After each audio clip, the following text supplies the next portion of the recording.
Hello guys, welcome to my YouTube channel. In today's video I'm going to be showing you how to make candied orange or candied citrus. You can use any citrus of your choice to make this, but here we're using foreign orange and our local Nigerian orange, which is the yellow one. To start this process, we're going to start by slicing our oranges. Please note that you need to slice off the hard part till you get to the orange pulp part. That is the place you're going to be using for the candied orange. So I'm just going to slice it to be thin. You need thin slices, or you can decide to make it bulky, but I'd advise you make it thin slices. But here I'm doing a mixture of thin and chunky or bulky slice.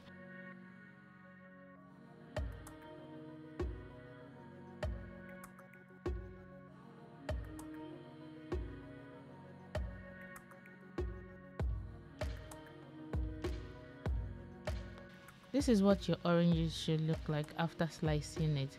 Now I'm going to go to the important part, which is making the syrup. I'm just going to pour in my sugar into my saucepan and pour in my water. Please note that the recipe will be stated in the description box below.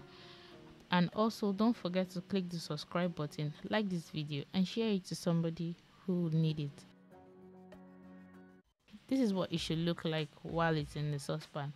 You allow it to simmer for a little while, say 5 minutes, then start adding your citrus into the syrup. Ensure you stir your water and sugar syrup to avoid any form of crystallization of any sort. Then you add your citrus.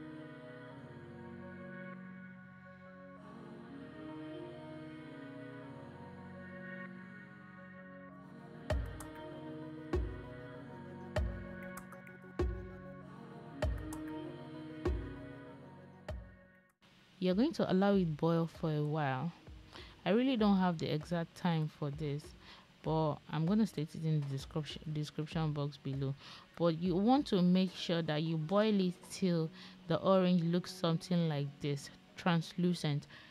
It looks so transparent that you can see through it. That is when you know it is ready to be taken off the fire. You need to take this off the heat very fast before it solidifies or cools down, because if it does that, you're going to take off a lot of syrup with you, and you don't want your candy citrus to be heavy. You can either keep it to stay on your desk for a minimum of 8 hours, or you can pop it into the oven like I did and bake it for say 2 hours at 100 degrees Celsius, and it would look something like this. Over time it's going to cool and become, it will be a little flexible, but however you can store it in a mason jar or this kind of jar I have over here.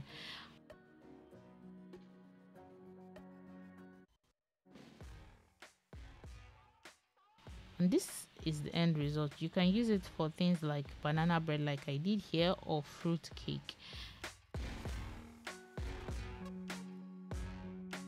Hope you enjoyed this video.